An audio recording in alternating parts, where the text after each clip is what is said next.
C'est la merde les gars. Gros revirement de situation. On a moins d'un mois pour finir le challenge, un k tout 100k. Donc on doit monter 35k en 20 jours. Va falloir charbonner de fou.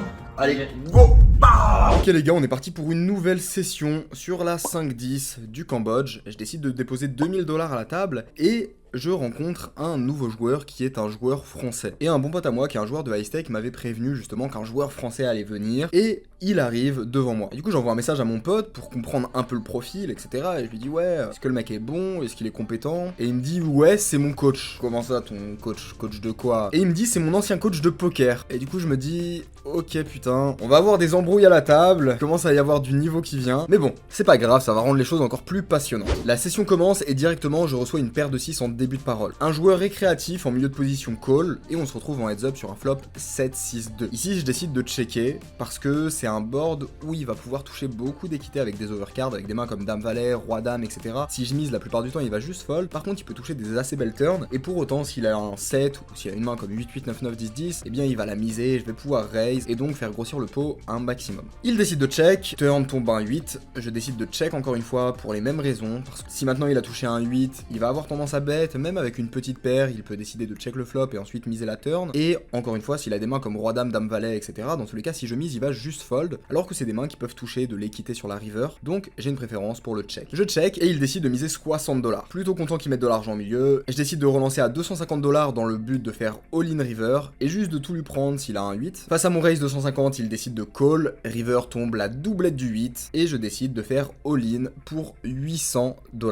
Il hésite un moment, et malheureusement, il prend ses cartes et il les jette. On enchaîne avec la main suivante, j'ai As-Dame dépareillé au hijack, il y a le joueur UTG qui call, je décide de relancer à 50 $, et là, il y a le joueur au bouton, c'est Snake, j'en ai déjà parlé, un mec un peu autiste psychopathe très gentil, il décide de me relancer à 135 $, UTG fold, je décide de call, et je me retrouve en heads up contre Snake, donc qui est un joueur pro, très compétent, un peu dégène sur les bords, mais très compétent. On se retrouve en heads up sur un flop 7-4-3, c'est un board qui avantage pas mal ma range, où je touche beaucoup de nuts, et donc je vais avoir pas mal de donk bet ici. Je décide donc de reprendre l'initiative et de miser 60 $. Il décide de call, turn tombe un as, qui est une carte qui est plutôt dans sa range parce que je vais moins avoir tendance à donk bet des as que lui va avoir tendance à en call, et donc je décide de check pour pouvoir bien protéger ma range de manière globale. Encore une fois là on est dans du jeu contre joueurs pro, donc c'est pas du tout les mêmes stratégies, c'est pas aussi exploitant. Je vais exploiter des petits détails, mais je vais avoir une stratégie globalement dans les spots où je manque d'informations qui va être plutôt proche de la théorie. À la limite les seuls spots où je vais exploiter c'est des spots où je vais call un peu plus large ou fold un peu plus tight selon les indicateurs que j'ai, mais dans des petits pots comme ça réguliers où il n'y a pas forcément de sizing tail, obvious, etc. Je vais plutôt avoir tendance à avoir une stratégie qui est propre, surtout contre Snake qui est le meilleur joueur présent sur les tables. Je check, il décide de check et on se retrouve sur la river qui est un valet. Ici je peux soit décider de check, soit décider de miser petit, et je prends l'option de miser petit parce que c'est le genre d'action contre lequel il va pas mal aimer raise en bluff, et dans tous les cas ses mains qui leur est value, et bien il va aussi les raise en value, donc j'ai tout intérêt à miser petit plutôt qu'à checker ou miser cher, parce que dans tous les cas je vais prendre de l'argent au bluff et ça me permet de gratter un maximum d'argent s'il a des mains comme 8, 8, 9, 9, 10, 10, 6 et 7, 7 et 8, etc. qui pourraient complètement jouer comme ça. Donc je décide de miser 50 $ et très vite il décide de me sur-relancer à 275 $. Je prends un bon moment de réflexion pour réfléchir avec quelle main il pourrait faire ça en value, essayer un peu d'imaginer les bluffs. C'est un gars qui peut avoir beaucoup de bluffs, typiquement 6 et 7, 7 et 8, 8, 8, 9, 9, il peut complètement le reprendre et le retransformer en bluff, surtout contre un bet petit. C'est ce genre de joueur. Et en plus de ça, il peut toujours avoir des As-9 suités, As-10 et des partages avec As-Dame. Et donc, je décide de call. J'envisage pas forcément l'option du raise, je vois pas l'intérêt parce qu'il a quand même tous les As-Valet qui me battent qui joueraient comme ça, et c'est pas dit qu'avec des mains comme As-10, As-9 qu'il me call si je décide de le sur-relancer. Et donc, je décide simplement de call. Il retourne As-10. Je retourne à As-Dame, et là il tilt un peu parce qu'il est en mode ouah tu me slow roll mec, pourquoi tu m'as slow roll, c'est un snap call. Bref, c'est ce qui est marrant avec Snake, c'est qu'il tilt tout le temps et il est tout le temps parano pour rien, et il pense toujours qu'on le slow roll, et enfin bref, sacré personnage, impossible à décrire, il faut jouer avec lui pour comprendre. Quoi qu'il en soit, la session se passe très très bien, j'enchaîne les petits pots et je monte du stack tranquillement jusqu'à ce que je me retrouve dans ce spot où j'ai les as en milieu de position. Il y a le joueur en début de parole qui décide de relancer à 30 $, et c'est un gros joueur joueur Calling Station très récréatif et je décide de le sur-relancer à 130 $. Ce qui est une erreur, clairement, dans ce genre de situation. J'aurais dû relancer 270, même 350, vraiment faire des gros race bourrins, parce que c'est un joueur, s'il aime sa main, s'il a une main comme 6C7 suité par exemple, valet 10 suité, valet 9 suité, il va call quoi qu'il arrive. Donc là, j'ai relancé 130, c'est clairement une erreur. Et face à ma relance de 130, il se retrouve à prendre de quoi call 130, puis il rajoute des petits jetons et il me sur-relance finalement à 300 $. La sensation idéale quand t'as les as, que le mec met l'argent au milieu de lui-même et que t'es en mode waouh, le pot commence à devenir intéressant, surtout que c'est pas le genre de joueur à bluffer ce spot, surtout sur une petite relance comme ça représente vraiment de la force. Pour autant, je sais que il va pas fold s'il a une main forte, et donc je décide directement de lui revenir dessus à 800 $. Et là, il call instantanément, il réfléchit même pas et il met son jeton au milieu et il se met à call. En mode ok, what the fuck, a priori dame, valet peuvent jouer comme ça, as-roi, mais j'ai un gros bloqueur sur les as-roi. Et on se retrouve finalement en heads-up sur un flop 10-9-3 avec un tirage couleur. Il lui reste 2200 derrière, le pot est déjà vraiment énorme, et dans tous les cas, si la dame, valet, il va pas fold, je vois pas trop l'intérêt de checker, je vois pas ce qu'on irait créer, et c'est un board qui peut quand même vite évoluer et devenir un peu sick et lui donner envie de fold, donc je préfère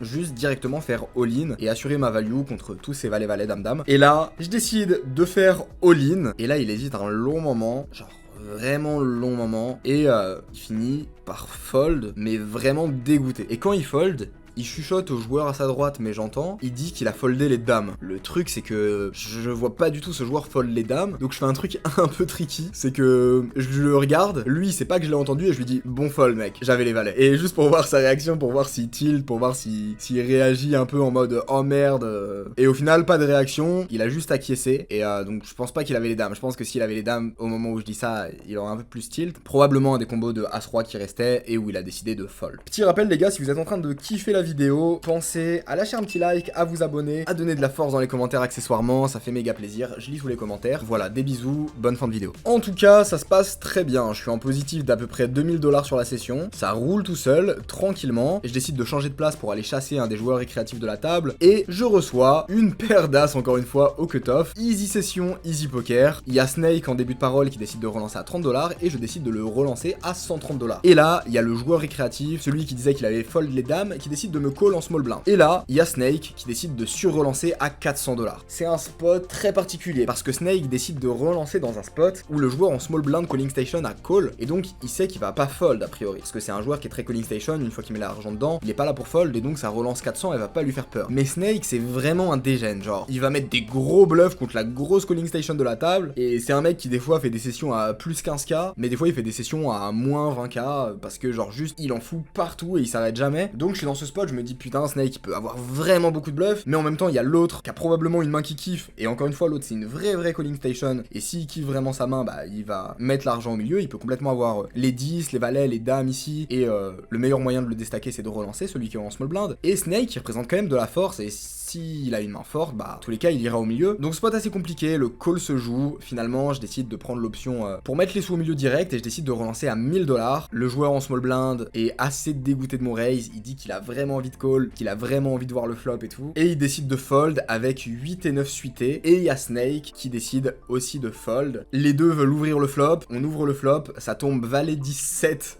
Donc, le joueur en small blind faisait quinte et Snake avait valet 10 suité. Et donc, il faisait double paire. Snake est vraiment trop bouillant, il aime trop mettre les sous au milieu, alors que moi j'ai une range hyper forte, il y a l'autre qui call donc il va toujours jouer, je vais avoir des bonnes cotes dans tous les cas parce que je sais que l'autre va call, je vais être en position, donc en fait je vais énormément call, il va devoir jouer hors de position en sandwich avec son valet 18, c'est vraiment un vrai dégène. Mais bref, je récupère quand même pas mal de jetons là-dessus. La session s'enchaîne, le run se passe bien, honnêtement je ne suis pas à plaindre, je perds quasiment aucun spot, c'est que des petits pots que je grind, et à ce moment là il commence à se faire tard, il est environ 2-3 heures du matin, et je décide de chauffer la table, étant donné qu'il y a un gros joueur chinois très blindé. Je dis, écoutez les gars, qu'est-ce que vous en pensez de faire passer la table en 10-25? Le chinois snap, il me dit, ouais, même 25-50, 50-100 si vous voulez, tout ce que vous voulez. Je dis, ouais, pourquoi pas 25-50? Il y a d'autres règles qui commencent à dire, peut-être juste 10-25, 25-50 c'est un peu bourrin. Et au final, on se dit, bon bah écoutez les gars, go 10-25. Donc la table passe en blind 10-25, et directement, j'ai une paire de 6 au bouton, je décide de relancer à 75 $.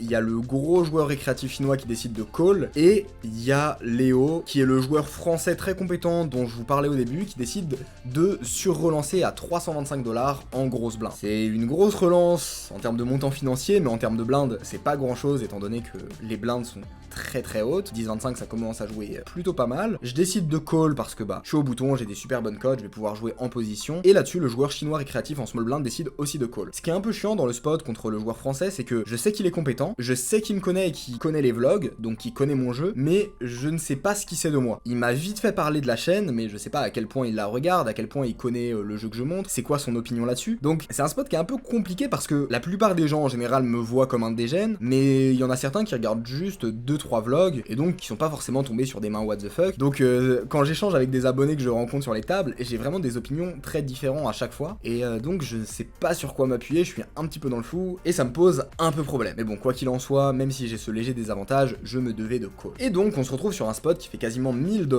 et tombe un flop, roi 8-6 avec un tirage couleur. C'est le moment rêvé pour toucher Brelan, c'est juste incroyable. Ils ont tous les deux énormément de jetons devant eux, bref, là on est parti pour mettre vraiment beaucoup d'argent au milieu. Le joueur en small blind décide de check, et le joueur français en grosse blind décide de miser 300 $. On est dans un scénario qui est assez intéressant parce que je pourrais décider de call pour le laisser potentiellement bluff. Le truc c'est que quand il mise dans le joueur récréatif chinois, j'imagine pas de bluff, et sûrement une main en value, ou alors un tirage. Je pense que dans tous les cas, il va le call si je raise. S'il a une main assez forte pour call, il va la call. Et le chinois, s'il a un tirage couleur ou un roi, dans tous les cas, il va pas fold. Donc je suis assez content de faire grossir le pot le plus vite possible. À noter que c'est un board très dynamique, il y a beaucoup de cartes qui vont tuer l'action, et donc je suis content qu'on aille all-in le plus tôt possible. Et donc je décide de relancer à 900 $.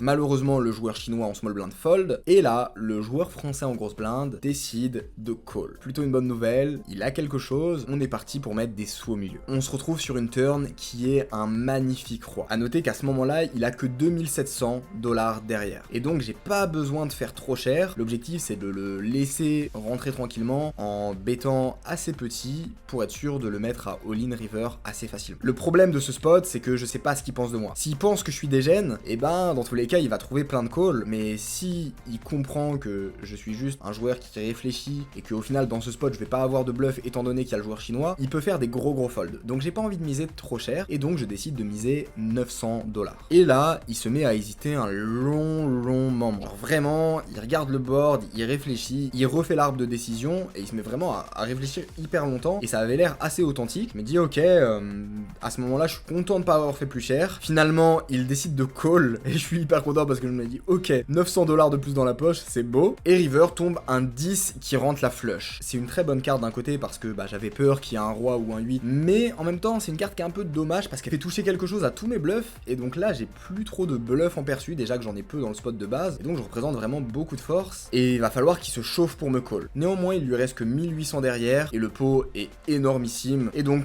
dès qu'il décide de check, je mets les sous au milieu. Et là, il réfléchit un long moment. De mon côté, j'essaie de donner le moins d'informations possible, et dans ma tête je suis en mode mec, fais pas ton gros hero fold, allez vas-y, il reste rien à rajouter, le pot il est énorme, peut-être tu vas gagner call. Et malheureusement, il décide finalement de fold, et il décide de fold As-Roi, ce qui est très bien joué de sa part, je dois l'admettre, mais étant donné que c'est l'ancien coach de mon pote qui lui joue en high stake, je m'attendais bien à ce que le mec soit compétent. Après ça, la session continue assez tranquillement, je grind pas mal de petits pots, ça se passe comme sur des roulettes, et après 7 heures de session, étant donné que j'ai été en waiting list au début, la table casse, et donc je finis cette session avec 4600 $ de profit. Honnêtement, le run était indécent, j'ai eu que des spots qui se sont passés comme sur des roulettes, j'ai eu aucun gros pot perdu, j'ai touché 2 fois les as, les 2 fois les gars ont mis des sous au milieu, et quand on a monté la table en 10-25, j'ai touché nuts. Bref, c'est le genre de session qu'on aime, j'en veux plus comme ça. Les gars, j'espère que vous avez kiffé, le challenge approche à sa fin. Pensez à donner de la force dans les commentaires, et on se retrouve très bientôt pour la suite. Bon, encore un braquage. Ouais, j'ai chaté le coup contre le FR, et il m'a quand même outplay avec le fold. Donc GG à lui. Dans tous les cas, je vois pas trop ce que je pouvais faire d'autre. Check back. Check back. Check back nuts. Ouais, comme ça, moi, il monte sa main et je lui dis ah bah non, j'ai gagné. Mais non, franchement, bien joué à lui, c'est cool. Bon reg. On finit la session à plus 4600. Un putain de braquage. C'est simple, j'ai gagné 2000 juste en touchant les as. Aujourd'hui, il y a eu aucun skill, rien du tout. Hier, on a fait du skill. Bon, on a print quand même, mais on s'est mangé le spot avec les as. Là, c'était que de la chatte. Vraiment une session chatte. Est-ce que ça m'a fait du bien? Oui. Oui. C'était très facile à jouer. J'ai eu aucune réflexion, aucun spot compliqué, aucun bluff, rien. J'ai fait mon plus gros bluff catch, genre c'était dans un pot à 500 €. Je l'ai perdu. Vraiment. Il s'est rien passé quoi. Et plus 4006. Bon, Le challenge est de plus en plus proche de se finir. putain. Une session comme dans du beurre. Moi, là, je suis bien.